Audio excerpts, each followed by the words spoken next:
Bismillahirrahmanirrahim. Alhamdulillahi Rabbil Alameen. This is a continuation of the last video when we talk about the pendulum of life. Remember, I gave you this example that our life is always swinging from left to right, from evil to goodness, from sadness to happiness.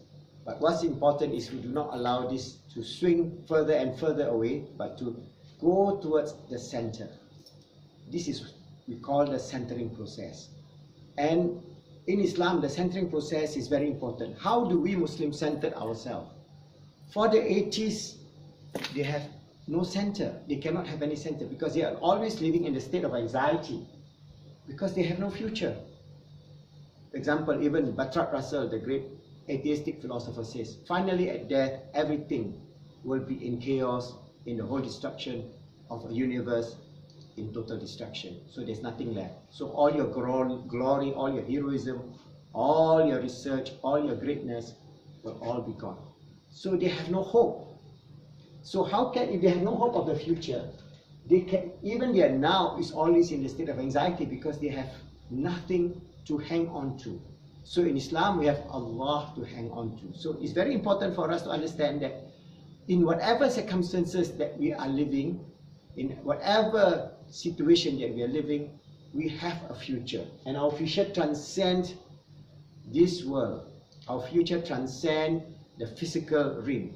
Because Allah subhanahu wa ta'ala created us a spiritual being to live in this world having a psycho-spiritual experience. That means we have psychological experience, we have spiritual experience, we have physical experience, which I will elaborate later, inshallah, in the next video.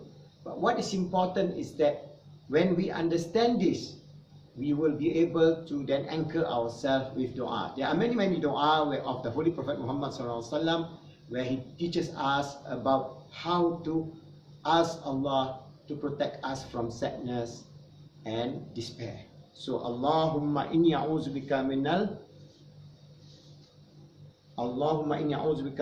hammi wal hazan. That means, oh Allah, I seek refuge in you from sadness and from anxiety. So this is a short dua or a long dua where there's a continuation to this dua where we seek Allah subhanahu wa ta'ala to protect us from the sadness of the past or the anxiety of the future. So we can use this as our daily dua, daily muraqabah with Allah subhanahu wa ta'ala to think in our own language. Ya Allah, I seek you, seek your help to protect me from extended sadness. And I also seek your help, Ya Allah, to protect me from continuous anxiety of the future. So in that way, we would then be able to anchor ourselves with Allah subhanahu wa ta'ala, and then we do our normal prayer, our prayer, our zikr, our muraqabah, to get closer and closer to Allah. So each time we face a situation, we go back to Allah. And there are many examples that we can go. For example, Allah is most forgiving. Allah is most ghafurur rahim, most merciful. So when we are in sadness, we can program our inner speech all the time.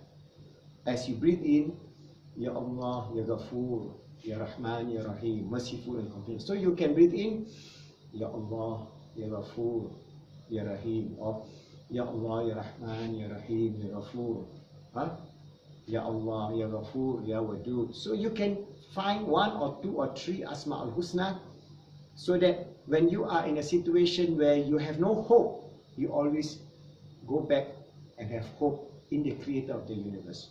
Because He created us. He knows the inner recess of our heart. He knows all our difficulties. He knows all our inner speech. So because of that, when we surrender and submit to Allah subhanahu wa ta'ala, His help is near. Because He says, when you ask me, I'm near. Inni kareeb, I'm near, so that I answer the prayer of those who call upon me. So use the beautiful names of Allah subhanahu wa ta'ala or the dua of Holy Prophet Muhammad as a template. Use in your own language. For example, like the dua I was telling you, you can do it in Arabic, but if it's easier for you to say, Ya Allah, I seek you, I seek your protection from sadness, and I seek your protection from anxiety, and give me the peace and tranquility in this world and the hereafter. So in that way, we would have connection with Allah. And this is the basis of how we can have the love of Allah and the love of the beloved Sayyidina Muhammad sallallahu alaihi wasallam, and we anchor ourselves in this deen. And inshallah, by doing so, your swing of the past and the anxiety of the future will always be on the path of sakinah, peace, tranquility, peace, tranquility, peace, tranquility, happiness, fulfillment, success. As the Khalifah of Allah, striving every day, remember, striving inshallah to make ourselves good, to help others to be good, and make this world good and pleasing unto Allah and all His goodly creatures, as we live our life being the true and sincere servant of Allah and His Khalifah on His life. Remember this concept, we are His Khalifah, we are the chosen creature to lead this world, to become His vicegerent, and to do good and help others to be good and make the world good. Inshallah, see you in the next